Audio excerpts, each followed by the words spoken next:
सगळ्यांना जय शिवराय. सगळ्या शेतकरी बांधवांना जय शिवराय. आपल्या शेतकऱ्यांच्या कर्जमाफीसाठी आणि विविध शेतकऱ्यांच्या शेतमजुरांच्या दिव्यांगांच्या प्रश्नासाठी माजी मंत्री बच्चूभाऊ कडू यांनी हे उपोषणाला बसले. सरकार त्यांच्या मागण्याची दखल घेत नाही, म्हणजे शेतकऱ्यांच्या न्यायाची कर्जमाफीची दखल घेत नाही, म्हणून त्यांच्या वतीनं बच्चूभाऊंच्या वतीनं आणि सगळ्या शेतकरी संघटनेच्या वतीनं 15 जून रोजी राज्यभरात चक्काजाम करण्याचं त्यांनी आयोजित केले. त्याला सगळ्या बांधवांनी, या राज्यातल्या शेतकरी बांधवांनी शांततेत मोठ्या प्रमाणात कर्जमाफीसाठी सगळ्या शेतकऱ्यांनी पाठिंबा द्यावा, ही सगळ्या शेतकरी बांधवांना विनंती करतो. आपण आपले जे रास्ता रोकोचे चक्काजामचे शांततेत करायचे ते स्पॉट ठरवा.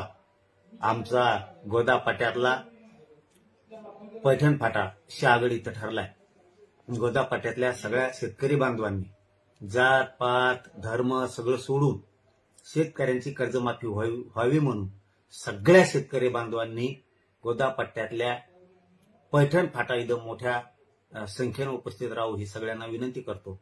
आणि राज्यभरातली कर्जमाफी शेतकऱ्यांची व्हावी म्हणून मराठवाडा, विदर्भ, खानदेश, पश्चिम महाराष्ट्र, कोकण, मुंबई सगळ्या विभागातल्या जमत तसं सर्व शेतकऱ्यांनी एक दिवसासाठी 15 जून रोजी सगळ्यांनी शांततेत एकजूट दाखवून आपल्या शेतकऱ्याला, स्वतः आपण शेतकऱ्याचे लेकर आहेत, आपल्या स्वतःला न्याय मिळवून घेण्यासाठी आपण सगळ्यांनी एक दिवस रस्त्यावर यावं आणि शांततेत यावं. कुठेही उद्रेक, जाळपोळ कसली घटना कोणी करू नये.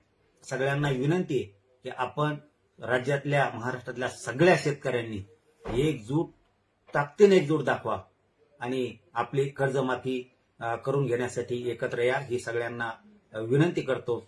आणि याचबरोबर राज्यासह याचबरोबर आपलंही गोदा पट्ट्यातलं सगळ्यांनी मिळून, सगळ्या शेतकरी बांधवांनी मिळून ठरवलं वाटतंय, निवेदन पण दिलेत वाटतं काल, की पैठण फाटा इथं गोदा पट्ट्यातल्या सगळ्या शेतकऱ्यांचा स्पॉट ठरलाय. तर सगळ्या शेतकरी बांधवांनी गोदा पट्ट्यातल्या पैठण फाटा इथं शांततेत येऊन सगळ्यांनी चक्काजाम रास्ता रोको आंदोलन करून आपल्या शेतकऱ्यांना कर्जमुक्ती कायमची व्हावी म्हणून एकत्र यावं, ही सगळ्यांना विनंती. धन्यवाद.